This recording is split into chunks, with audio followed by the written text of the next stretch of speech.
Oui, il y a une place là. Voilà. Il reste une place. Cette rencontre est complète. Mais, entrez, entrez. Ne craignez rien.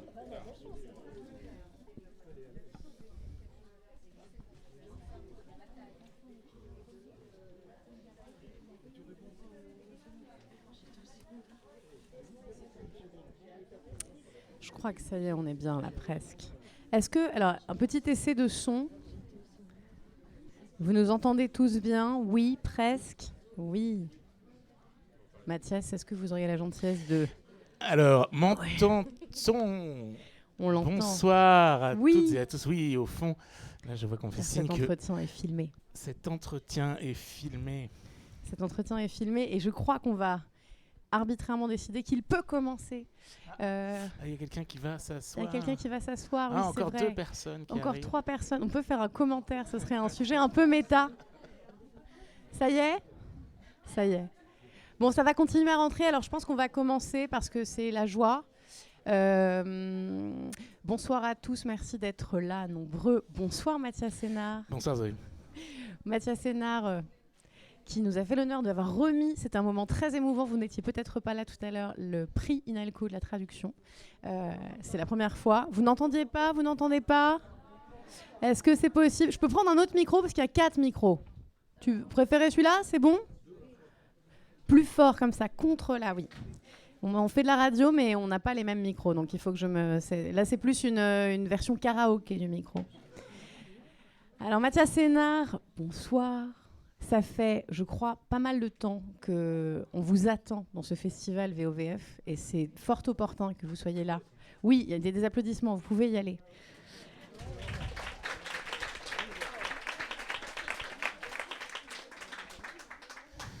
Eh ben, si j'avais su que j'étais aussi attendu, je serais venu Oui. plus tôt, vous voyez. Et là, c'est la 10e année, c'est l'année 10 des 10 ans, c'est une date anniversaire. Et donc, moi, je suis ravie de mener cet entretien. Alors, grand entretien, on a plein de choses à dire entre la richesse de votre œuvre, la richesse de votre rapport aux langues, le fait que vous êtes un traducteur, même si la toute première fois que je vous ai interviewé, je vous ai présenté comme traducteur. Et c'est un terme que vous avez réfuté. On va y revenir. Quelle Je est la peux expliquer différence pourquoi. Mais alors, peut-être comme on va ouvrir, mais pourquoi vous avez réfuté ce terme de traducteur? Qu'est-ce qu'un traducteur que vous ne seriez pas? Bien, d'avant tout, un professionnel de la traduction. Un traducteur, c'est quand même... Enfin, j'ai suffisamment de respect pour ce métier, pour voir que un traducteur, c'est... Moi, j'ai traduit 2 livres. Et j'ai traduit des extraits, beaucoup dans mes romans, mais disons que professionnellement, j'ai traduit 2 livres. Un livre du persan et de l'arabe, et un livre de l'espagnol. Ça fait pas de moi un traducteur vraiment. Même si j'ai un rapport certain avec la traduction, je m'en voudrais, et ça ferait mal pour les gens qui exercent réellement ce métier, que de me dire traducteur. Voilà. En revanche, c'est vrai que j'ai ce qu'on pourrait appeler une pratique de la traduction, ou un rapport avec la traduction. Et même si aujourd'hui, je traduis presque plus que dans mes propres textes. Quand je cite des auteurs, qui soient arabes, persans ou allemands la plupart du temps, ou espagnols, ou catalans, je les cite, voilà, et je traduis moi-même, même s'ils sont déjà traduits. Ça m'évite disons qu'on n'est jamais aussi bien servi que par soi-même en matière de texte. Et donc voilà, c'est souvent mes traductions, mais c'est un peu... Pour moi, il faut que ça reste, que la traduction reste un plaisir quand même si j'ai des rêves. Un jour, je me dis par exemple, alors je commence à être un peu âgé maintenant, mais je me dis, je vais traduire le Kitab el-Rani. Alors, ceux qui connaissent la littérature arabe, le livre des chants, c'est un monument en à peu près 23-24 volumes, plusieurs milliers de pages, de la littérature abbasside, par le très très grand compilateur savant des alentours de l'an 1000, qui s'appelle Aboul Faraj al-Isfahani, et qui raconte rien de moins que les poèmes qui ont été chantés à la grande époque des califes de Bagdad. Et non seulement ça raconte toutes ces chansons, ça les cite, mais en plus ça parle bien sûr des chanteurs et des musiciens et des poètes qui ont composé toutes ces chansons. Donc c'est une espèce d'immense atlas de ce qu'a été la littérature arabe, la poésie arabe, chantée entre, on va dire, l'an 750 et l'an 900, quoi. Donc c'est un livre absolument fascinant, une mer, et je me dis, qui n'est pas traduit bien sûr dans son intégralité, ni en français, ni en anglais, ni en aucune autre langue, je pense. Et donc je me dis toujours, un jour, je traduirai ça. Sauf que il faudrait que je m'y mette maintenant, sinon ça a peu de chances d'aboutir quand même. Ça, c'est un beau projet. Mais ça, on va y revenir parce que mine de rien, là, dans ce que vous dites, il y a aussi le rapport au texte, le rapport aux langues, il y a le rapport au format et au format de l'oralité, et notamment à cette littérature arabe. Mais avant ça, il faut quand même qu'on vous parle de vos textes. Je pense que beaucoup ici savent qui vous êtes évidemment, mais petit retour tout de même, vous êtes entré en littérature, même si en fait c'est faux parce que vous écriviez déjà et vous avez écrit un premier roman que vous n'avez jamais publié. Mais votre premier roman publié, c'est 2003, La perfection du tir, très très remarqué très vite, suivi quelques années plus tard de Zone en 2008. Donc Zone, c'est ce fameux roman onirique avec onirique peut-être, une seule phrase, 500 pages, on va bien sûr y revenir, roman dans lequel la question de la langue, la question du voyage, la question du déplacement occupe des places plus que centrales. Toute une série ensuite de romans remontés l'Orénoque, donc toujours des questions centrales qui sont celles du voyage, qui sont celles du souvenir, qui sont celles du récit qu'on fait de soi et du reste. Beaucoup la question de la limite aussi, de la frontière, ça on va en parler. Parle-leur de bataille de rois, d'éléphants et Boussole en 2015, qui vous vaut le prix de Goncourt. Dans quasiment tous les livres, effectivement, que je viens de citer, il y a d'autres textes qui existent à l'intérieur de votre texte. Ce sont des livres de l'intertextualité, absolument. Votre dernier livre se passe en France, et ça, c'est assez fascinant. C'est évidemment le banquet de la confrérie des Fossoyeurs, le banquet annuel de la confrérie des Fossoyeurs, qui se déroule à divers moments du temps dans votre région natale, mais là encore, et c'est ça qui est merveilleux, est présente une langue qui n'est pas le français, qui est le patois. Le patois, qui n'est pas que le patois, il y a de l'ancien français, il y a beaucoup de langues qui coexistent. Mais avant tout ça, je veux qu'on y revienne, parce qu'on l'a dit tout à l'heure, vous êtes là parce que vous avez remis ce fameux prix l'INALCO. L'INALCO, c'est, vous le dites, la seule carrière universitaire que vous avez menée au bout. Est-ce qu'on peut revenir sur pourquoi ce jeune Mathias, né à Niort en 1972, se retrouve à devenir étudiant à l'INALCO, à étudier l'arabe et le persan? Parce que ça, c'est quand même une question centrale. Oui, c'est vrai que c'est un peu... je comprends qu'on puisse penser que c'est important dans ma biographie, c'est certain. Pourquoi est-ce que j'étudie l'arabe et le persan? D'abord, je pense que j'avais... peut-être parce que j'ai grandi justement dans une petite ville de l'Ouest comme Niort et que j'avais des envies de voyage et que, pour tous ceux qui connaissent Niort, comment dire, même c'est certes très joli, mais ça reste assez peu exotique et lointain, voilà. Et à l'époque, il se trouve que, alors je ne sais pas si c'est encore le cas aujourd'hui, toutes ces choses sont assez complexes, mais néanmoins, moi je me destinais, je ne savais pas trop ce que je voulais faire dans la vie, j'hésitais entre journaliste et mathématicien, et, explorateur, poète, bref. Mais si j'étudiais les mathématiques, par exemple, il fallait que j'aille à l'université de Poitiers. Alors pour quelqu'un qui avait quand même des envies un peu de lointain et d'exotisme, faire ce saut d'à peu près 60 km, certes dans l'inconnu, mais bon, tout de même, c'était pas vraiment... Et donc je me suis dit, non, je vais au moins arriver jusqu'à Paris, quoi. Bon, après, on verra.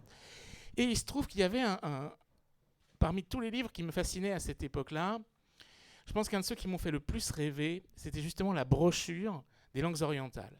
La brochure de l'INALCO, c'est vraiment quelque chose... Alors, je ne sais même pas s'ils font encore des brochures en papier, mais à l'époque, bien sûr, toute cette information universitaire passait par des imprimés. Et donc, la brochure de l'INALCO, vous l'ouvrez, à la première page, alors c'était que des langues les plus lointaines possibles, qui faisaient vraiment rêver. C'était, pour moi, le voyage absolu. Je me suis dit, Et j'ai découvert que pouvait s'inscrire à l'INALCO qui voulait, même si on venait d'une ville aussi lointaine que Niort, voilà, on avait le droit de s'inscrire à l'INALCO. Et donc voilà, c'est comme ça que j'arrive à Paris.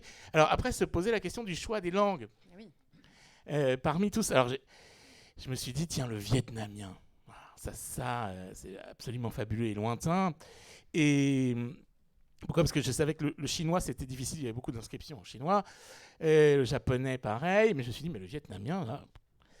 Et, et puis je me suis dit, non, bon, c'est peut-être un peu loin. Peut-être il faut peut-être pas commencer par des choses aussi lointaines. Et puis j'avais rencontré le monde arabe. J'avais une expérience comme ça d'un voyage en Tunisie alors que j'étais adolescent. Et je me suis dit, ah, mais pourquoi pas le monde arabe ? Et puis j'avais réfléchi. Je me suis dit, non, ça c'est trop proche. Et là, j'ai eu une idée qui m'a paru brillante sur le moment. Je me suis dit, mais les Mille et une nuits, livre qui m'avait fasciné dans mon enfance, un livre illustré, tout ça, ces histoires. Et dans ma tête, les Mille et une nuits, c'était du persan. Et donc, je me suis dit, mais voilà, je vais m'inscrire en persan. Et puis l'Iran, la civilisation iranienne. Donc, évidemment, j'avais tout faux, à moitié faux, puisque, comme vous le savez, même si l'origine du conte cadre des Mille et une nuits est effectivement persan, comme le sont tous les noms de Scheherazade, de Shahriar, tout ça, en fait, les contes sont bien évidemment arabes. Et même pour beaucoup d'entre eux, très précisément égyptiens. J'ignorais tout cela, donc je me suis inscrit en persan, et il se trouve que, au moment de cette inscription, à l'époque, c'est peut-être encore le cas toujours, des étudiants qui s'occupaient des inscriptions. Et il se trouve que celle qui a fait mon inscription, c'était une jeune femme qui était étudiante en persan. Et donc, elle me dit, ah, c'est super. Je dis, oui, je suis très, très heureux. Heureusement que je ne vais pas parler des Mille et une nuits, mais bon. Et elle me dit, mais vous savez, vous ne saurez jamais bien le persan si vous ne savez pas aussi l'arabe. Et je me suis dit, ah, mais ça tombe bien. Parce que justement, j'avais un peu dans l'idée... Et donc, j'ai dit, allez, cochez aussi arabe. Voilà. Comme quoi, c'est parfois des moments comme ça de hasard. Donc, elle a coché les deux langues et j'ai commencé l'arabe et le persan. Avec donc cette espèce de double passion, un peu comme les orientalistes d'autrefois. Parce que j'ignorais aussi à l'époque, mais autrefois, disons, le cursus un peu orientaliste passait bien sûr par l'arabe, le persan et le turc-ottoman, qui était un peu la sainte trinité des langues de l'Orient. Les honnêtes hommes orientalistes. Question qui est vous avez fait une thèse, dont vous n'avez justement pas fini votre thèse, mais vous avez préparé une thèse que vous n'avez jamais finie, qui était sur cette... Merci de le faire remarquer. Pardon, bon, Mais non, mais il a écrit un livre du coup, parce qu'il n'arrivait pas à faire sa thèse. Vous n'arriviez pas à faire la thèse, du coup vous avez écrit un livre. Oui, c'est une façon de raconter ça. Oui, d'accord. Mais ça m'intéresse parce que c'est la question centrale. Vous apprenez à lire d'autres livres, vous écriviez déjà, le rapport à la littérature, le moment où vous vous mettez à écrire. Alors, quel est le statut de l'écriture ? D'ailleurs, on peut en parler. L'écriture universitaire, c'est une autre forme d'écriture. Quel était le rapport que vous aviez à l'écriture littéraire et comment elle se construit en parallèle du moment où vous rentrez dans le bain d'autres langues par la littérature, qui sont en plus de langues éminemment littéraires. On l'entendait quand vous racontiez la manière dont vous appreniez le persan avec votre prof à l'INALCO. Oui, c'est vrai. C'est certain qu'il y a... Disons que même si j'ai toujours écrit, j'ai toujours la sensation d'avoir écrit, même une institutrice, donc quand j'avais, 7-8 ans, me racontait que quand j'étais enfant, parce que je l'ai revu bien des années plus tard, je disais déjà que je voulais devenir écrivain. Bon, ce dont j'ai aucun souvenir, mais il semblerait qu'il y ait une espèce de vocation quand même là-dedans. En fait, à la fin de l'adolescence, quand j'ai commencé vraiment l'université, je me passionne donc pour l'apprentissage des langues et j'écris très très peu. J'écris un tout petit peu de poèmes de voyage, de nouvelles, mais je me consacre vraiment à la découverte et au pur plaisir qu'est la plongée dans cet immense océan qui est les littératures classiques, surtout arabes et persanes. Et effectivement, il arrive un moment où je me fâche avec l'université. Et, après un séjour iranien très, très compliqué, je me fâche avec l'université un peu par désespoir parce que c'est vrai que bon, en même temps, il faut dire que j'avais visé quand même continuer le persan. Enfin, s'il y a des gens qui connaissent un peu ce milieu aussi professionnel dans la salle, c'est vrai qu'il n'y a pas beaucoup de débouchés, quoi. Qu'est-ce que vous savez ? Vous savez le persan. Donc, un de ces débouchés, c'est l'université. Et et poursuivre dans les lettres, dans l'université, il y a un moment où ça devient désespérant, puisque plus on avance, et plus on voit qu'on a extrêmement peu de chances de parvenir un jour à obtenir un poste dans cette université dans laquelle vous êtes depuis pourtant des dizaines d'années. Donc, ça devenait un peu désespérant en avançant. Et puis bon, voilà, il y a eu un moment où je me suis dit, bon, finalement, il y a peut-être d'autres choses dans la vie, en fait. Et puis je me suis retrouvé par un hasard personnel tout d'un coup, justement parce que, en plus, les questions de séjour en Iran devenaient extrêmement complexes. Les Iraniens ayant un rapport à l'administration, vous savez, millénaire, depuis l'Empire perse et tout ça. Et donc, ils s'y entendent tout à fait à vous mettre des bâtons administratifs dans les roues, toujours avec extrêmement poliment. Mais néanmoins, ces journées en Iran étaient devenues extrêmement compliquées. Et donc, je me suis retrouvé à Barcelone, un peu oisif. Et je n'avais pas du tout pris de décision. Je ne m'étais pas dit, bon, j'arrête. Non, j'avais juste un peu besoin de prendre un peu de distance. Et ça tombait bien, parce que j'étais à 3000 ou 4000 km de l'Iran. Donc, et à Barcelone, je me suis dit, tiens, je vais commencer un roman. Alors, ça peut paraître un peu bizarre. Donc, je pense que, bien sûr, c'était quelque chose que je portais en moi déjà depuis longtemps. Mais là, voilà, je me suis lancé, j'ai écrit ce premier texte, qu'effectivement, comme vous l'avez signalé tout à l'heure, je n'ai jamais publié. Et puis, je suis reparti à Beyrouth. J'ai passé quelques temps à Beyrouth et là, j'ai compris que finalement, c'est pas que c'était pas fait pour moi l'université, au contraire, c'est que tout ce qu'il fallait, disons qu'à ce moment-là, les quelques années qu'il me fallait patienter pour peut-être finir par obtenir un poste à l'université me semblait une éternité horrible devant moi. Et je me suis dit, bon voilà, non, je vais continuer à essayer d'écrire des romans. Et tout en continuant à travailler par ailleurs, et c'est là que vraiment que cette espèce de passage s'est fait. Alors, cette continuité de l'écriture, elle existe, et c'est vrai que l'écriture universitaire, qui m'avait pourtant passionné jusque-là, me semblait extrêmement corsetée. C'est-à-dire que il y avait trop de règles, il fallait absolument mettre des notes de bas de page. J'avais besoin citer ses sources, transcrire. On ne pouvait même pas le droit d'utiliser les caractères persans ou arabes directement. Enfin bref, c'est un ensemble de normes absolument qui pesaient beaucoup sur cette écriture-là à l'époque. Et de l'autre côté, j'avais exactement l'inverse. Un endroit où j'étais tellement libre que je ne savais même plus quoi écrire en réalité. C'est-à-dire que l'absolue liberté d'un roman encore à naître, dont on ne sait même pas si on va aller jusqu'au bout, mais même si on va écrire 10, 15 pages, de quoi on va parler, c'était tout aussi vertigineux, quoi. Et puis pourtant, le hasard a fait que j'ai réussi à écrire ces deux premiers textes, dont le deuxième a été publié assez vite après La perfection du tir aux éditions Actes Sud. Mais là aussi, il y a un rapport avec ce monde dont je venais, qui était le monde de la littérature arabe et persane. Pourquoi ? Parce que quand j'ai écrit ce texte, ce deuxième roman, je suis à Barcelone, j'ai déjà un peu une toute petite minuscule expérience du milieu littéraire espagnol de Barcelone, parce que je travaille dans une revue qui s'appelle Latéral, avec beaucoup de gens qui sont devenus aussi des écrivains hispanophones, de plus ou moins de ma génération. Mais qu'est-ce que je fais de mon manuscrit ? Et je me suis dit, alors il faut trouver une maison d'édition en France. Bon. Et moi, comme c'était un roman que dont j'imaginais qu'il avait un rapport avec le monde arabe, certain, parce qu'il racontait quand même c'est un roman qui se passe dans une ville qui n'est jamais nommée, mais qui est quand même Beyrouth, on peut le dire. Pendant la guerre civile libanaise. Donc, évidemment, je me suis dit, je vais l'envoyer dans cette maison d'édition qui publie tous ces auteurs libanais que je connais très bien, en traduction ou qui écrivent en français. Et donc, c'est comme ça que j'ai envoyé ce manuscrit aux éditions Actes Sud.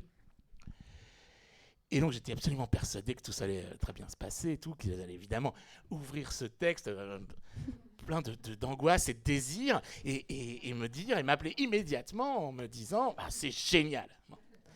Ce roman libanais, c'est génial. Ce roman libanais nous manquait. Non. Et puis je reçois une lettre qui me dit, en gros, si vous n'avez pas de nos nouvelles dans 3 mois, votre manuscrit s'autodétruira dans nos caves, en gros. Donc je me dis, bon, c'est pas grave, on va attendre. Ils vont peut-être mettre un peu de temps à découvrir cette merveille, mais ils vont y arriver.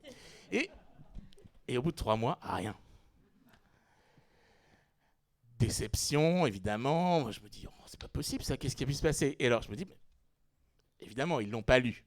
Il s'est passé quelque chose qui a fait qu'ils n'ont pas lu ce texte. Et donc on voit, il y a une certaine prétention. Il y a un moment où quand même on est sûr de soi. On se dit non mais... Parce que, bon, l'histoire nous dit qu'ils ont fini par le publier, donc ça ne devait pas être si mauvais que ça. Spoiler. Mais en même temps, ça aurait pu être... Je sais pas, après tout, j'avais aucune expérience. Et je lisais assez peu de littérature française contemporaine. Donc... Et ça, c'est une vraie question quand même. Parce que le dit là... vous avez été nourri à une littérature qui a été, dans un premier temps, dans votre jeunesse, la littérature française. Mais en fait, quand vous vous mettez à écrire, déjà, vous écrivez dans des pays où ça ne parle pas français. Vous écrivez en français dans des sociétés où la langue que vous parlez, puisque vous avez été à Téhéran, mais en plus, après, vous avez continué à entretenir un rapport très proche avec d'autres langues. Vous avez été en plus après en Italie, vous avez été à la Villa Médicis. Et cette littérature arabe et persane qui vous a formé et qui vous a permis d'apprendre cette langue, à quel point vous en êtes tributaire au moment où vous écrivez en français de cette culture-là? Bah, je sais pas. En tout cas, ce qu'on voit bien, c'est que moi, mes images de littérature contemporaine, elles étaient bien plus... Pour moi, je me voyais bien plus comme un écrivain des éditions Sinbad, qui ne publie que des auteurs arabes, plutôt que des éditions Gallimard. Jamais j'aurais même osé imaginer une seconde envoyer mon manuscrit à Gallimard, par exemple. Alors pourquoi? Bah, d'abord parce que je me sentais pas sûr de moi, mais en même temps parce que c'était vraiment le monde duquel je venais. Donc c'était... Mais alors attendez, à quel point? Parce que là, on a parlé évidemment de La Perfection du tir, qui est un roman très, très singulier pour vous, parce que c'est un roman très court, qui est bâti comme sur un seul souffle, et qu'ensuite, après, vous avez fait Zone et Boussole, qui sont tout à fait d'une autre nature. C'est une de vos caractéristiques, les formes et les structures dans vos romans changent beaucoup. Pratiquement le seul point commun, c'est cette question de l'intersexualité. Il y a toujours d'autres textes, souvent d'autres textes dans vos textes. À quel point, par exemple, la culture ou la tradition littéraire iranienne a joué peut-être dans un roman comme Boussole, où à un moment donné, d'ailleurs, Frank Ritter, qui est le protagoniste de ce roman, qui est en train de se faire une très très longue insomnie et de se remémorer tous ses voyages et toute sa relation à l'Orient, aux orientalistes, à des Orients rêvés, qualifie presque ce qu'il est en train de vivre ou les souvenirs qu'il est en train de vivre de Makama, c'est-à-dire qu'il y a l'idée, tout à l'heure vous racontiez, quand vous étiez ici, vous vous rappeliez de séances de traduction collective. Et ça, c'est presque une sensation qu'on a quand on lit vos romans. Est-ce que ces formes littéraires arabes et persanes qu'on connaît relativement mal ici, qui travaillent la question de l'oralité, qui sont des reprises de récits, sont des choses qui, peut-être consciemment ou inconsciemment, ont nourri vos récits? Oui, tout à fait. Mais même tout à fait consciemment. Mais ça, c'est plus tard. Disons que quand j'écris la perfection du tir, ce qui est sûr, c'est que l'influence très palpable, elle vient des écrivains libanais qui ont déjà traité de la guerre civile. Même si moi, j'essaye justement de la rendre beaucoup plus abstraite et je me débarrasse très consciemment aussi de beaucoup d'éléments très libanais pour essayer de tirer ce conflit un peu en dehors du Liban même. Mais par la suite, oui, c'est vrai. Et c'est vrai, je pense, à partir dans Zone, c'est vrai aussi dans Parleurs de bataille, de Rois et d'éléphants. C'est vrai que par la suite, j'ai transposé un peu en français des éléments stylistiques qui proviennent du monde arabe ou persan.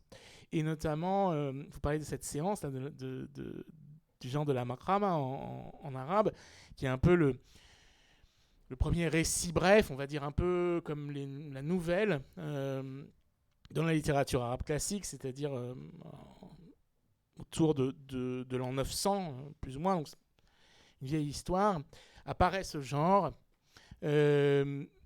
de récits à la fois un peu picaresques, mais en même temps assez courts, et avec toujours un passage de voix, comme il est fréquent en littérature arabe. Un tel m'a raconté que. Et puis un personnage très malin, hein, qui se sort un peu de toutes les situations, qui est une espèce de comment le définir, à la fois un truand, mais en même temps quelqu'un d'extrêmement intelligent, cultivé, qui peut s'adapter un peu à tous les milieux pour se sortir de toutes les situations.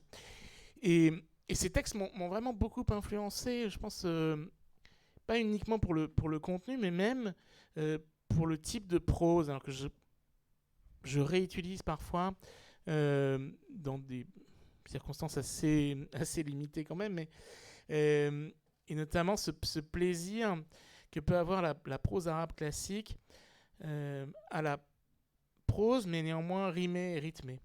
Et ça a été quelque chose aussi voilà, qui me plaît beaucoup, même en français, même si ça peut faire un peu lourdingue.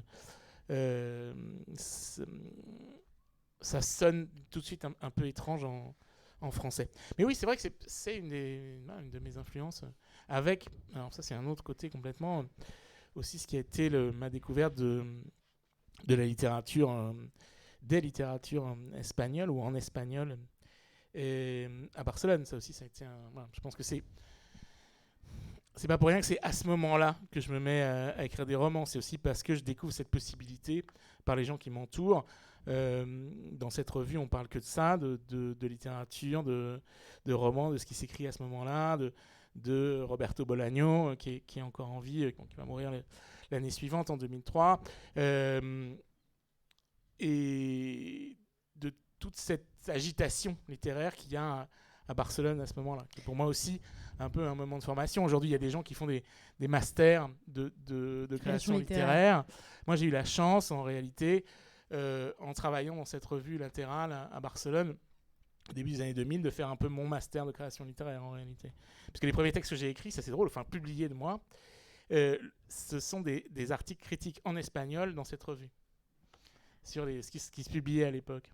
Alors justement, question suivante et question évidente. Donc vous parlez, dit-on sans accent, l'arabe, le persan. Vous dites que vous le parlez, mais les parler et l'écrire, c'est encore autre chose. L'espagnol, l'allemand, l'anglais aussi, même si vous allez me dire moins. L'anglais comme tout le monde, un peu. L'anglais comme tout le monde, ouais. Comme tout le monde, excusez-nous. Et vous écrivez vos premières critiques en espagnol. Ouais. Du coup, ce français que vous écrivez, qui est votre langue à vous de la fiction, dont vous dites encore toujours que vous le lisez peu en réalité d'auteurs français, qu'est-ce que ça a fait à votre français et à votre prose, selon vous ? C'est difficile à dire. C'est difficile à savoir. Mais effectivement, je me rends compte... Bon, d'abord, il y a certaines tournures que je préfère à d'autres, qui viennent sans doute bien plus de l'espagnol ou du catalan que du français, mais qui sont aussi possibles en français. Et parfois, un certain usage de prépositions, ça c'est les correcteurs évidemment qui me disent ça, hein, qui me disent « Ah oui, ça, hein, le français n'aime pas trop ce tour-là, c'est pas hyper correct. » Mais bon, généralement j'insiste en disant « Mais si, pourquoi pas ?» Pourquoi ? Parce que c'est toujours difficile de savoir ce que telle ou telle façon d'écrire va faire comme effet à quelqu'un d'autre.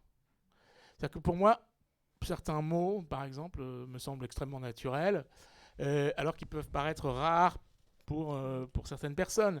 De même, des tournures, des façons de parler peuvent nous apparaître comme très étranges quand on les voit dans un texte, alors que pour l'auteur, finalement, ça me choque absolument pas. Et oui, aujourd'hui, encore une fois, les correctrices parfois me disent « Mais t'es sûr là ?» Donc, toujours un peu... parce qu'on peut aussi se tromper, puis des fois Mais c'est vrai qu'il y a sans doute un frottement un peu de mon français à l'étranger, qui peut tendre un peu parfois aussi vers l'inverse, c'est-à-dire la recherche d'une hypercorrection et de mots ou d'acceptions qui peuvent paraître peut-être moins usités, vus depuis le français de France. Mais je pense que c'est aussi une des richesses de la langue française, pas dans l'absolu, mais telle qu'elle est pratiquée quotidiennement par les auteurs qui viennent d'horizons extrêmement différents.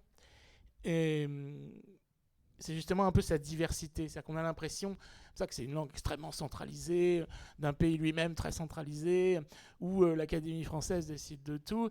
Mais en réalité, pas tant que ça. C'est-à-dire que justement, aussi, un peu la force du français, c'est d'accueillir des façons de l'écrire extrêmement différentes. Alors évidemment, on peut penser tout de suite en dehors de la France elle-même, la francophonie, tout ça, mais pas exclusivement. Et il y a aussi beaucoup d'auteurs français qui malaxent un peu, qui poussent un peu cette langue dans ses retranchements. Et vous le faites à des endroits différents. Alors, il y a un petit livre quand même, je l'ai découvert récemment. J'ai mis ma langue à couper, qui est la retranscription d'une petite conférence que vous avez donnée pour des enfants, je crois. C'est exactement. C'est assez intéressant parce que vous y développez un peu votre rapport à la langue et vous y parlez de ce patois. Vous revenez sur cette idée de la langue adamique.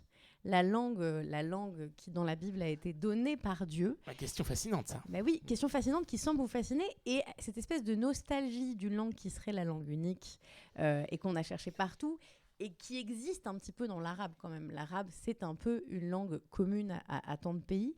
En quoi ça vous fascine tant, cette question, la langue ? D'abord parce qu'elle est fascinante sur le plan historique, même en dehors des textes qui en parlent, c'est-à-dire que ce soit la Bible... ces grands textes des origines qui vont nous raconter d'où nous venons linguistiquement. Et même en soi, se demander, mais quel a été le premier mot d'un être pensant ? Est-ce que c'est plutôt un cri simiesque ? Est-ce que c'est dire j'ai faim ? Est-ce que c'est dire je t'aime ? Est-ce que c'est dire je meurs, je suis blessé ? Enfin bref, qu'est-ce qu'on commence par dire en réalité quand on descend de nos arbres ? Comme chacun sait. Comment est-ce que se fabrique ce langage ? Comment est-ce qu'il évolue ? Qu'est-ce que c'est que l'évolution de notre appareil phonatoire ? Qu'est-ce qui fait qu'on a une telle diversité phonétique sur la Terre ? De quelle façon se fabriquent toutes ces langues ? C'est des questions qui intéressent les terriens depuis vraiment très très très longtemps, quoi. Et pour lesquelles on a évidemment de moins en moins de réponses en réalité, parce que plus on avance dans cette connaissance, plus les langues meurent, moins on est sûr en réalité de beaucoup de choses. Les archéologues ont beau travailler, bien évidemment, ce que nous n'avons pas, c'est le son. Et même à partir du moment où on commence à avoir de l'écriture, des signes même les plus simples possibles, et même les plus premiers, on a forcément que très très peu d'indices sur la façon dont il pouvait se prononcer, par exemple. Donc tout ça, c'est vraiment mystérieux. Et puis quand les récits commencent à s'étoffer, on commence à raconter un peu justement les origines, ce qui est magnifique, c'est de voir comment est-ce que les hommes expliquent leur propre langage. Qu'est-ce qu'on dit ? Oui, alors là, il y a Dieu qui a donné la langue, donc Adam et Ève, ça c'est la version donc, de l'Ancien Testament. Adam, alors quelle langue parlait-il ? Jusqu'à Babel, cet épisode que tout le monde connaît, on parlait une langue unique. Mais c'est pour le bien de l'humanité, justement, que Dieu les a divisés. Voilà, a divisé les humains. Ne soit pas trop puissante. Exactement, parce qu'ils étaient prétentieux, ces humains. Et donc, ils avaient quand même cette tentation du divin. Et qu'est-ce qui fait qu'on abandonne la tentation de la divinité ? C'est la fragmentation dans les langues. C'est quand même très fort, parce que c'est par la langue qu'on va chercher par la suite à retrouver ce divin. Donc le texte qui s'ouvre dans une langue bien précise, qui est l'hébreu, nous raconte un peu la faillite, finalement, de ce rapport à Dieu lui-même. Tout ça, c'est un peu aporétique, je suis d'accord, mais c'est là, présent dès le départ. Cette première question qui est celle, cette langue dans laquelle je m'adresse à Dieu, d'où vient-elle ? Quelle est-elle ? Et pourquoi est-ce que Dieu, puisque apparemment il m'écrase de sa toute-puissance, de quelle façon est-ce qu'il me l'a imposé ? Voilà. Et pas à tout le monde. Et tout ça, c'est... Enfin, un enfant se pose ces questions. C'est pas pour rien que ce livre Mais c'est des questions qui me fascinent. Mais moi, la chose qui me fascine aussi, c'est à quel point vous êtes gourmand dans votre vie de toutes ces langues, c'est-à-dire d'apprendre à les parler et y a presque quelque chose de l'envie de la toute-puissance d'arriver à toutes les parler, à toutes les lire et à toutes les écrire. Parce que je veux qu'on dise un mot quand même de vos deux traductions. Vous dites souvent que c'est donc des traductions que vous avez faites, comme souvent les traducteurs, pour que les textes que vous avez tant aimés puissent être lus dans une autre langue. Est-ce qu'on peut parler de celle de l'épître de la queue et son fort beau titre? Ouais, ça c'est très curieux. Donc c'est un livre que j'ai traduit, publié, je crois que c'était en 2005, quelque chose comme ça, 2004. Ou 2004. C'est Vertical. Voilà, qui est en fait un auteur persan de la fin du 19e siècle qui a consacré toute une partie de sa production à des choses extrêmement savantes, notamment des traités de grammaire. Il habitait à Istanbul puisqu'il était un peu en bisbille avec disons le Shah d'Iran à l'époque. Et donc c'était un grand savant de la langue persane, de beaucoup de choses. Et puis il a aussi toute une partie de sa production, tout aussi savante, mais beaucoup plus joyeuse. Et ça, c'est une tradition dans la littérature persane, c'est que pour se délasser, tous les grands auteurs, la plupart des grands auteurs iraniens, mais depuis Saadi, Sanoi, énormément d'auteurs, ont écrit des vers obscènes. Érotique, on peut le dire. Obscène. Mais non, érotique, c'est pas le mot, parce que érotique, il y aurait une notion de désir qui est pas tellement présente dans ces vers-là. Non, c'est vraiment des obscénités. C'est s'amuser à dire des gros mots.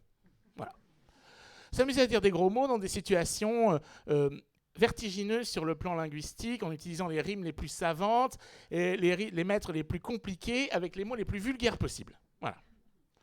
Pour décrire des situations grotesques. Et donc le livre que j'ai traduit, qui s'appelle en persan le Kirname, c'est-à-dire l'épître de la bite. Alors on l'a pas traduit comme ça, on a mis l'épître de la queue, on trouvait ça un tout petit peu plus chic, moins explicite. C'est un long poème en vers, de forme masnavi, c'est-à-dire la forme du récit, du roman en vers épique ou non persan, classique, pour raconter à quel point, donc c'est une espèce d'éloge de cet organe à travers le temps et les époques, dans à peu près toutes les situations. Voilà. Alors j'ai traduit une grande partie de ce texte. Et pourquoi est-ce que je m'intéressais à ça ? Parce que j'ai eu la chance d'être l'élève à Venise d'un très très grand professeur de persan, lui spécialiste de littérature classique, qui s'appelle Riccardo Zipoli, et qui pendant 1 an nous avait fait lire exclusivement, on lisait aussi des poèmes de Orphèse, mais presque exclusivement des obscénités. En persan. Et en persan classique qui plus est. Alors je veux dire, les mots techniques, il fallait vraiment chercher dans des dictionnaires bien précis pour les trouver, parce que c'était absolument impossible. Et alors surtout les débats, imaginez, pour la compréhension d'un vers, par exemple, en train de mimer des positions, en disant mais qu'est-ce que ça peut être, comment c'est possible, enfin, bref. Et c'était lui qui m'avait... Vous avez introduit à ce texte. Qui nous avait fait... Pardon, excusez-moi. Non, c'était absolument pas fait exprès. C'est très beau, ça déteint. Ouais. Et vous m'avez un peu, du coup... Non, mais non, pas du tout. Non, mais là je lis. Effets, c'est parce que concrètement, je ne voulais absolument pas vous couper vos effets. Mais c'est très bien, nous sommes dans la plus pure tradition. Dans vos romans, Boussole et Zone en particulier, il y a toujours quelque chose, il y a toujours des personnages, il y a le personnage de Logier et des personnages de polyglottes qui jurent dans d'autres langues. C'est quelque chose qui revient souvent, je ne sais pas si vous en étiez conscient. C'est parce que je suis très prude, ça. Surtout. C'est parce que vous êtes très prude. Et d'ailleurs, ils ne jurent pas. Parce que je sais que ma maman me lit, alors forcément, ça limite les choses qu'on peut dire. Ah, mais justement, alors ça, c'est une question. Vous traduisez ce texte et ensuite, l'un des auteurs que vous traduisez, c'est un ami à vous. C'est un ami dont vous avez traduit des romans de l'espagnol et qui, c'est là que c'est très savoureux, est votre traducteur en espagnol, c'est ça ? Et qui notamment est votre traducteur, je crois aussi, pour Zone. Je ne me trompe ou pas ? Non, bien sûr, c'est lui qui a traduit tous mes romans, je crois. Non, pas les 2 premiers. Non, il commence à traduire à partir de Zone. Il commence à traduire à partir de Zone. Oui, et donc, il me traduit du français à l'espagnol. Et moi, je l'ai traduit de l'espagnol au français. Une espèce de 69 pour rester dans le... On va continuer sur des métaphores géniales, j'adore. Non, pardon, filons. Ça, c'est une question qui quand même m'intéresse parce que zone, et vous qui avez traduit, même si là on entend bien que c'est à la fois un exercice de style, cet exercice de traduction de l'épître de la queue, et c'est en même temps peut-être une forme de défi, vous allez peut-être me le dire, mais est-ce que vous entendez du coup la difficulté pour les traducteurs de traduire zone? Vous êtes traduit dans de nombreuses langues pour zone et pour boussole, mais pour zone, qui a quand même ce rapport à la ponctuation, donc au rythme, donc à l'oralité, donc à la syntaxe. Le fait d'avoir cet ami qui vous traduit en espagnol, déjà, qu'est-ce que ça crée entre vous, ce rapport d'intimité? Le fait, vous, de le connaître dans son texte et lui de connaître dans votre texte, de pire en pire. Excusez-moi. Cette double traduction. On est effectivement très amis. Hein, à part l'aspect littéraire, hein, on se voit très fréquemment depuis très longtemps. Il était déjà dans c'était pendant un moment le rédacteur en chef de cette revue latérale dont je parlais tout à l'heure. Donc on se connaît vraiment bien depuis très longtemps. Donc c'est pas forcément l'exemple le plus intéressant en matière de traduction parce que bien évidemment, comme on se voit très fréquemment, quand il est pas sûr, il me demande de relire. Et il se trouve que l'espagnol étant une langue que je fréquente quotidiennement, je peux relire et on peut en discuter. Et c'est toujours lui qui a le dernier mot, hein, qui choisit ce qui lui semble le mieux. Mais en tout cas, on a ce rapport de proximité qui fait que on échange très facilement autour des textes. C'est loin d'être le cas, bien évidemment, avec des traducteurs, soit que je connais peu ou mal, ou dans des langues que je ne comprends absolument pas. Donc forcément, là, il y a une question de confiance. Il se trouve que Zone, étrangement, alors Zone, ça a la particularité qu'il n'y a pas de point. Hein. C'est une espèce de très longue phrase qui est entrecoupée à 3 moments, mais qui sinon ne s'arrête jamais, qui passe de virgule en tiret, de tiret en virgule, et ainsi de suite.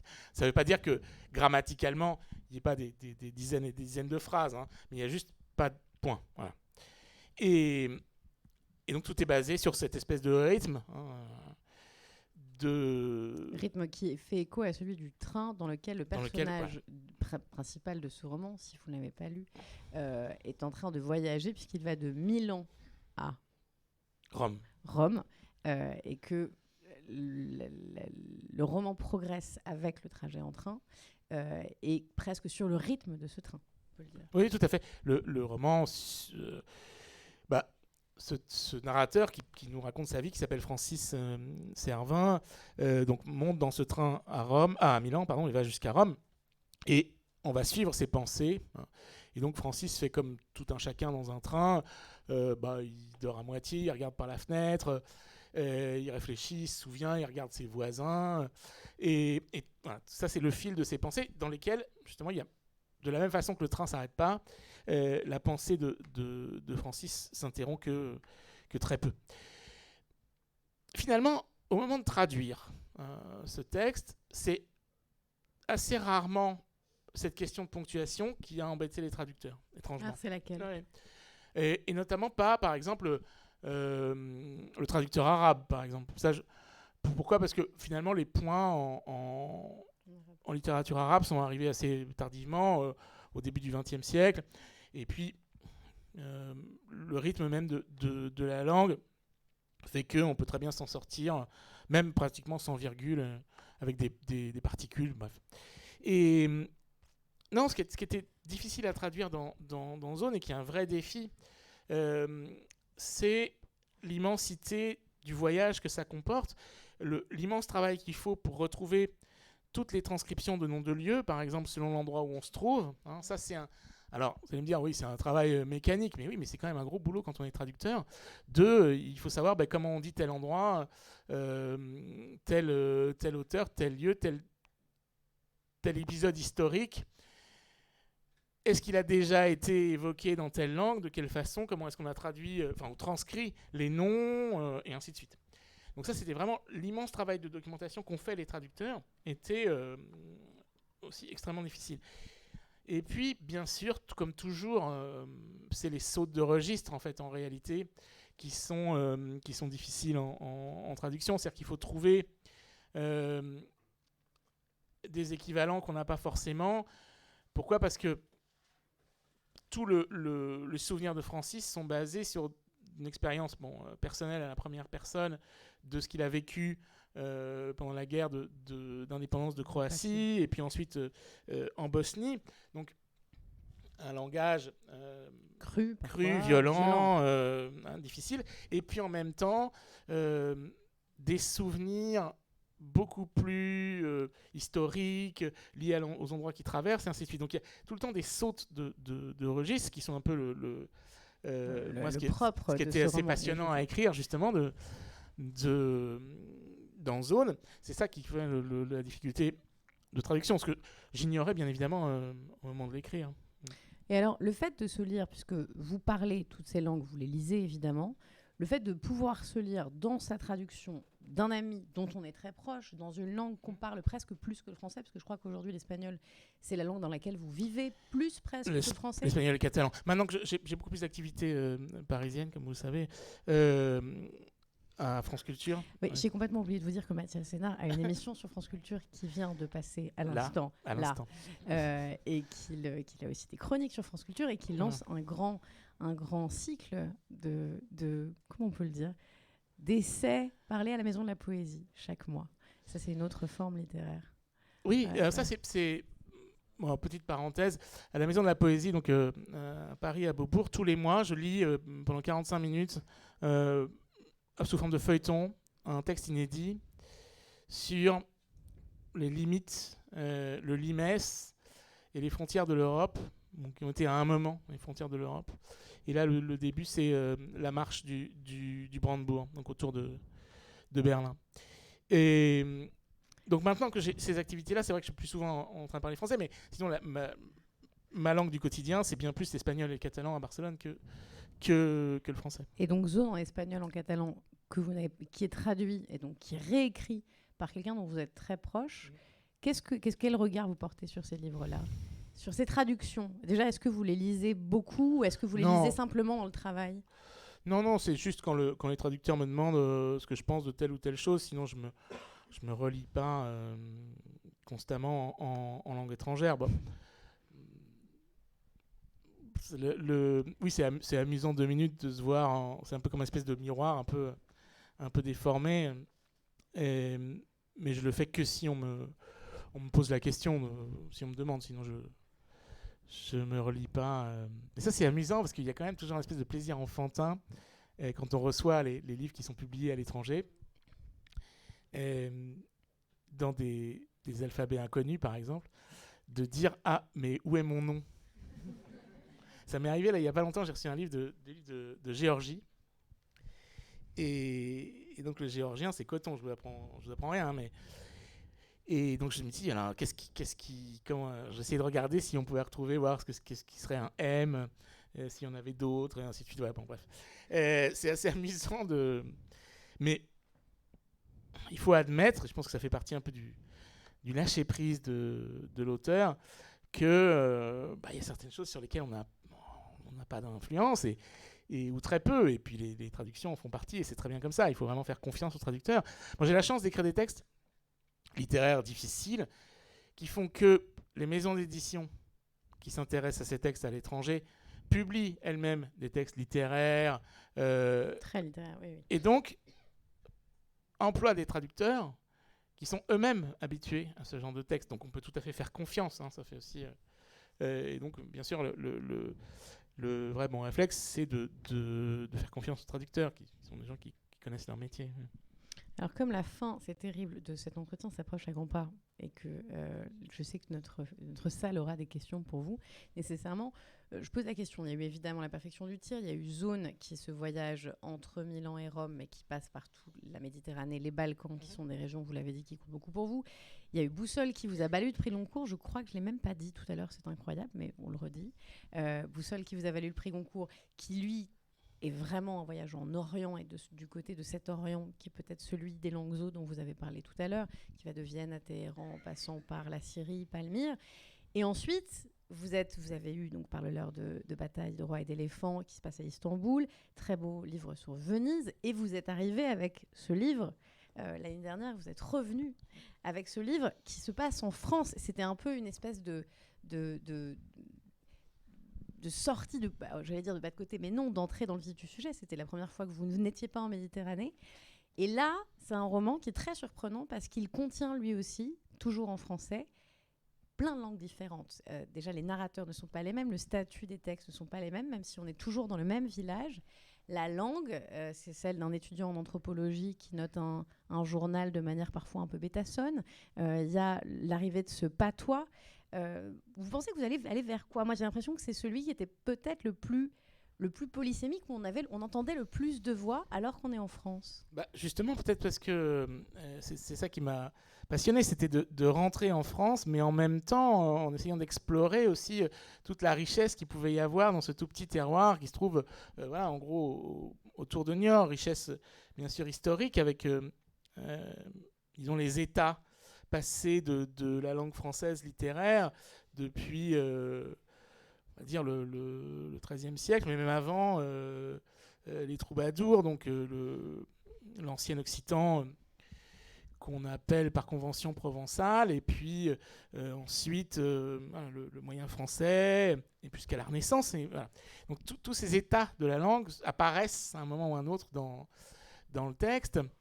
Et puis il y a aussi ce qui est resté de toute cette évolution, qui est cette langue que les linguistes appellent le poitevin saintongeais, qui est en fait la réunion de deux ou trois dialectes de se parler, le saintongeais au sud, le poitevin au nord, et qui sont des langues qui existent depuis très très longtemps, et que dans mon enfance, on les entendait et on en riait avec un certain mépris, hein, la façon de parler régionale.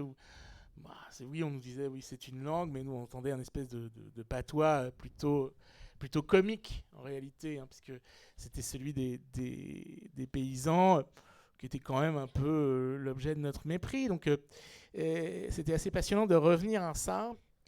Et je pense que si j'avais pas fait tout ce détour par la Méditerranée, beaucoup de livres auparavant, j'aurais jamais écrit ce roman comme ça, parce que j'aurais sans doute pas vu justement toute cette diversité qui m'aurait vraisemblablement même peut-être pas intéressé.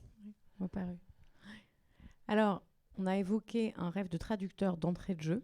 Le rêve de traducteur appelle, la maison d'édition appelle à votre force de travail, surtout, parce qu'en fait, je pense qu'il faudrait que vous commenciez effectivement maintenant. Un rêve d'auteur, je sais pas, alors là, je pose vraiment une question qui me vient là, mais un rêve d'auteur, sur votre démarche par rapport à la langue, elle va où votre langue à vous, Mathias Sénard ? Comment vous regardez d'où elle vient, cette perfection du tir, ce langage qui était très haché ? Vous dites souvent que c'est une voix que vous cherchez quand vous cherchez à écrire, que ça se présente par une voix et par un rythme, par un souffle, et c'est toujours extrêmement riche et différent dans vos romans. Vous iriez vers quoi ? Ce serait quoi votre ambition d'auteur post-prix Goncourt ? Quelle langue trouver ? Quel rapport à la langue ? Quelle question résoudre par rapport à la langue ? Je sais pas, en fait. Je pense que moi, en tout cas, comme auteur, je me pose des questions beaucoup plus simples, beaucoup plus petites que ça. On avance de projet en projet. C'est amusant parce que d'écrire un roman, bien sûr, on a une idée, on commence, on sait même parfois vers où on va, mais rien que vous dit, vous allez le terminer. C'est ça qui fait aussi la magie de l'exercice, c'est de se dire, est-ce que je vais aller au bout ? Et tous les romans sont différents. C'est-à-dire qu'il n'y a pas de processus d'écriture qui ressemble à l'intérieur. C'est vraiment, à chaque fois, très unique comme expérience. Alors qu'on pourrait se dire, bon, là maintenant, je sais un peu ce que c'est qu'écrire un roman, j'en ai écrit 8 ou 7, je sais pas quoi. Bon, ben non. Non, en fait, on ne sait pas. C'est pas quelque chose, c'est pas un processus qui serait de l'ordre de l'apprentissage. Il y a l'apprentissage, mais il n'est pas dans la forme romanesque elle-même. Il est ailleurs, il est bien dans comment fonctionnent les circuits de l'édition, le milieu littéraire, tout ce qu'on veut. Là, oui. Là, effectivement, on en sait beaucoup plus que quand on a commencé. Mais en revanche, quand on est face à son ordinateur ou son crayon ou son carnet, ben, on est exactement le même qu'au moment d'écrire son premier texte. En tout cas, c'est mon cas. on n'apprend pas dans le sens d'un apprentissage conventionnel qui serait, je fais ça toujours plus facilement. Non, c'est pas du tout le cas. C'est toujours difficile. Je pense que c'est une très belle conclusion. Nous avons encore quelques minutes si vous avez des questions pour Mathias Sénard. Et il y en a de la part de Pierre, le fondateur de ce festival VOVF. Il a une question de groupie. Pierre a une question de groupie pour Mathias Sénard.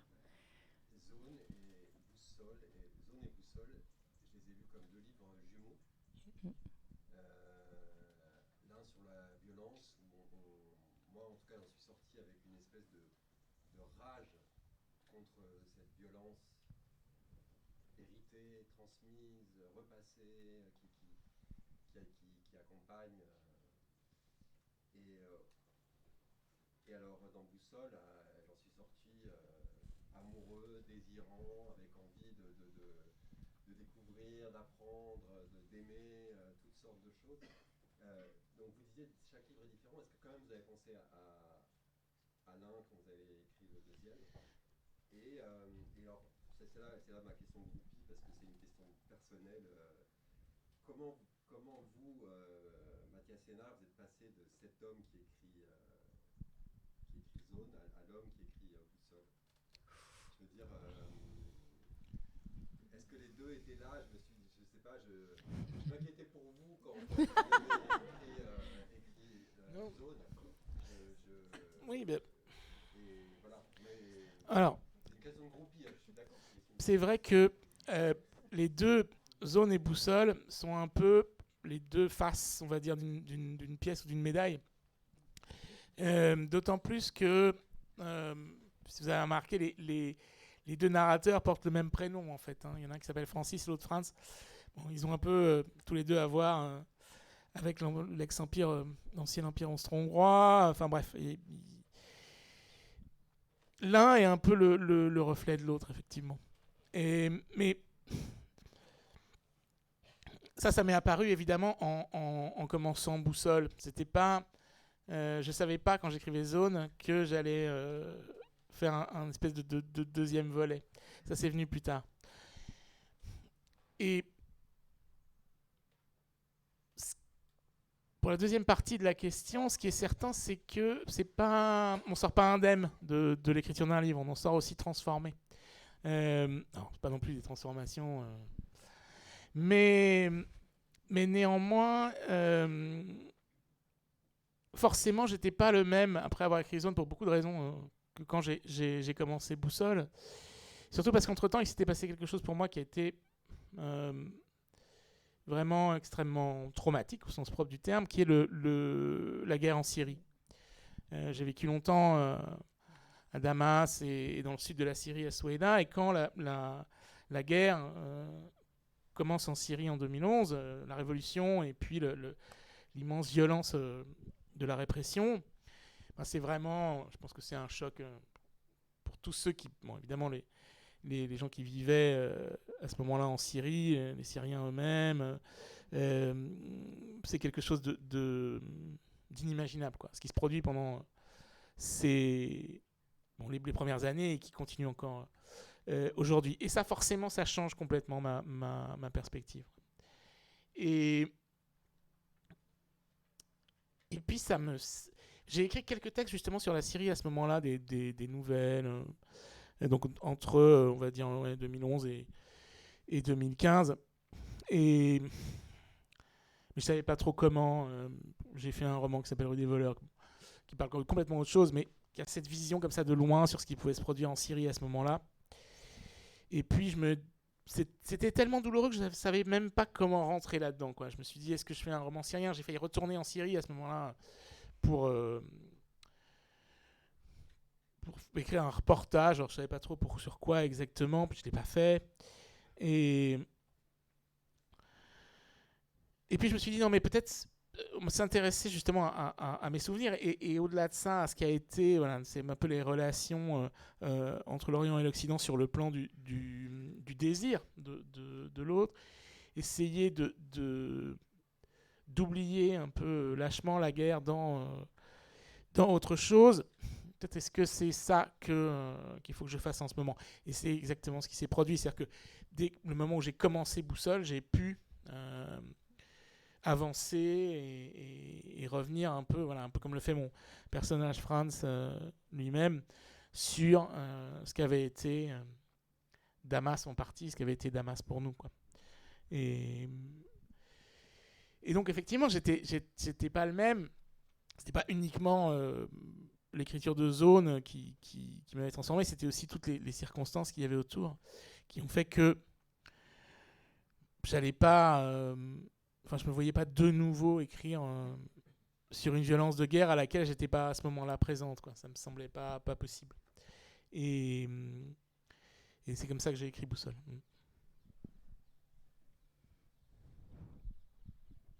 J'ai lu avec énormément de plaisir le banquet. Ça m'a fait d'autant plus plaisir que ça m'a rappelé beaucoup de choses de mon propre terroir, où je me retrouvais beaucoup de choses. Je voulais savoir pourquoi vous n'avez pas creusé davantage, ou plus exactement quelle est votre relation avec Rabelais, que vous évoquez très souvent et que j'ai adoré, parce que ça aussi c'est une incursion dans un autre langage qui est très fondateur de notre langue actuelle, et même, j'allais dire, mentalement, nous a... Mais Rabelais, pour moi, c'est absolument passionnant. Pourquoi ? Parce que il a une absolue liberté. C'est-à-dire qu'il a un moment incroyable où, quand Rabelais utilise un mot, c'est la première fois qu'on l'emploie dans la littérature. Il peut faire ce qu'il veut. Les codes du roman, les codes de la langue même ne sont pas du tout fixés. Il est totalement libre. Et c'est pour ça qu'il a sans doute besoin de s'appuyer aussi sur des récits qui existent déjà, comme Gargantua quand il commence. Bon. Ce qu'il ne fera plus du tout après dans le tiers-livre, et ainsi de suite. Mais il prend appui un peu sur ces récits qu'il connaît, parce qu'à ce moment-là, justement, il vient de passer pas mal de temps dans l'Ouest. Il a grandi lui-même à la Devinière, à côté de Chinon. Et il se sert de Gargantua, ce géant du Poitou, dont tout le monde parle un peu, donc il y a des récits et tout ça, pour faire quelque chose d'autre. Et ce qui est absolument fascinant chez Rabelais, c'est qu'il a une langue à nul autre pareil. C'est-à-dire que personne ne peut écrire comme Rabelais, puisqu'il est le premier à le faire comme ça. Voilà. Et tout est neuf. Il se moque, bien évidemment, des latins, des grecs, de tous ces savants de son époque, mais il est, lui aussi, un des grands savants de son époque. Mais lui, il choisit de manifester ce savoir, non seulement de se moquer de la façon dont on a d'écrire le savoir à son époque, mais en même temps de le faire dans cette langue française qui est encore, sur le plan de la prose, en train de naître. Donc, il est absolument génial pour ça. Il invente vraiment tout. Et puis, il était très bien pour moi parce que dans ce Poitou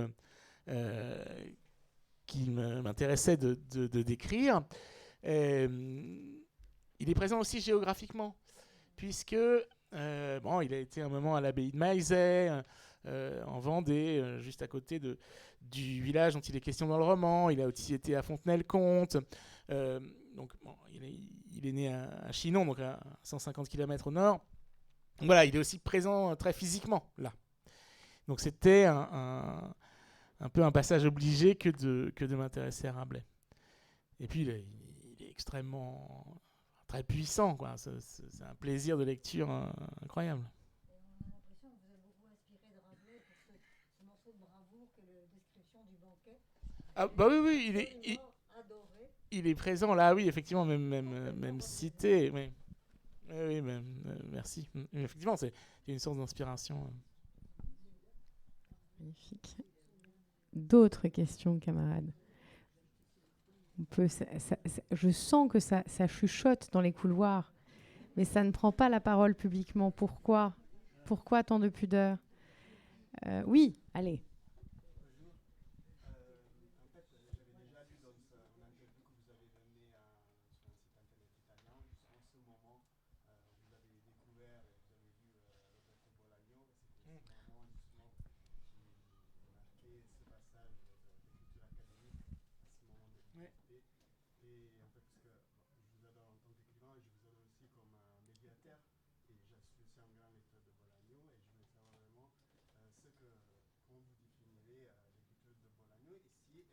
place, même dans l'écriture contemporaine, parce que je pense aussi au tout dernier Prigoncourt, qui est aussi dans son filiation avec Bolaño.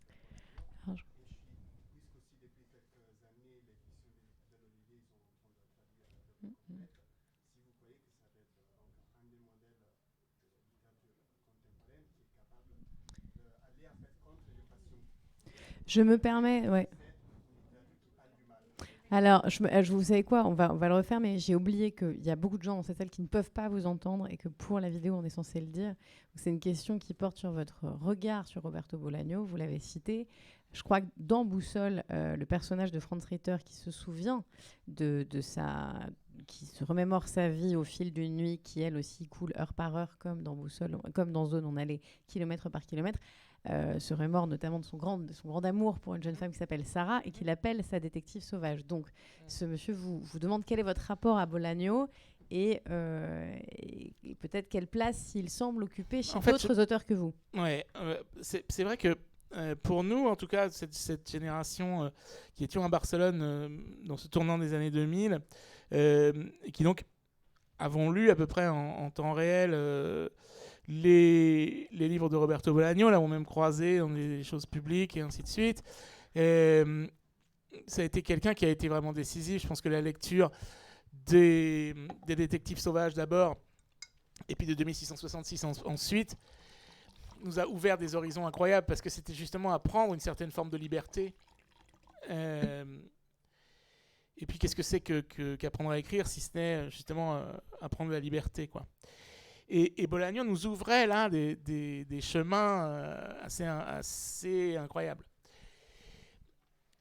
Et ensuite, dans les 20 dernières années, c'est vrai que c'est quelqu'un dont l'étoile n'a fait que monter et qui est aujourd'hui de plus en plus lu, et lu aussi par des écrivains. Et notamment, vous l'avez dit, Mohamed M. Bougarsar, qui a obtenu le prix Goncourt l'automne dernier, cite nommément Roberto Bolaño et s'est inspiré de lui pour l'écriture de son roman. Donc c'est vrai que c'est quelqu'un qui a vraiment une place, je pense, très importante. Alors pourquoi ?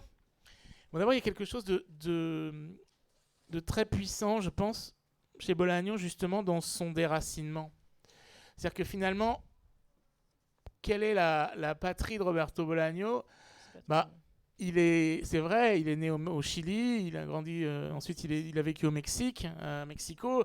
Son grand roman « Détective sauvage » est un roman complètement mexicain. Ensuite, il vit en Catalogne, dans une petite ville au nord de Barcelone, les un peu plus de 20 dernières années de sa vie. Donc, c'est quelqu'un déjà qui a ce déracinement et ce déplacement, en fait.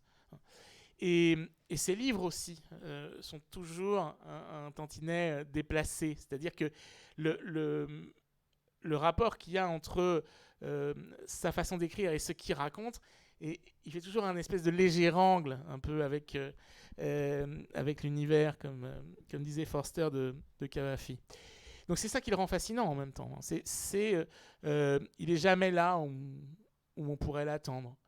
Et 2666, qui est un roman de romans, 5 romans en un, qui explore comme ça des choses extrêmement différentes, mais avec un personnage d'écrivain qui revient, qui se passe aussi au Mexique, mais qui est un peu aussi un roman du monde entier. Enfin bref, une œuvre d'une ambition absolument démesurée. Elle montre même que au XXIe siècle, non, c'était au XXIe siècle, hein, pour le coup, 2670, tout est possible, en fait. Hein. Un roman peut même perdre de vue le propre objet du roman. Voilà. Et il peut inclure tout. Des morceaux d'essais, des histoires d'universitaires et de critiques, des combats de boxe, du catch, des prostituées assassinées à Ciudad Juárez. Et tout ça sans être ni un roman policier, ni un... Ah, et puis une histoire qui a trait à des convois de juifs déportés dans la Deuxième Guerre mondiale. Bon. Et tout ça, ça ne tient que parce que c'est l'écriture de Bolaño qui fabrique cet ensemble, quoi. Et c'est ce pouvoir-là qui nous fascinait à l'époque et qui, moi, continue à me fasciner. Ouais. Je crois que oui, je crois qu'en plus, on est censé, je crois, vider cette salle, mais je pense qu'il y a encore du temps pour ceux qui en auraient envie. Ça se négocie à la minute près. Est-ce qu'on peut aussi se quitter sur Bolaño et Mathias Sénard? C'est une belle boucle, ça. C'est pas répugnant comme boucle de fin. Merci à tous, merci à vous Mathias Sénard. Merci beaucoup d'avoir été avec vous. Merci à tous ceux qui ont assisté à cette belle chose. Donc France Culture, l'entretien littéraire de 16h. Non, de 16h30. De 16h30 à 17h, voilà, c'est ça. Et à 17h, vous retrouvez The Espèce pour la série musicale. Oui, mais surtout, il y a les magnifiques que je vous conseille parce que justement, les livres qui changent le monde, vous avez consacré une très belle série à 10 livres qui parlent de la Méditerranée, qui est une série de podcasts qu'il vous faut écouter où là encore, vous faites œuvre de passeur comme vous le faites très souvent. Merci. Merci Zoé, merci.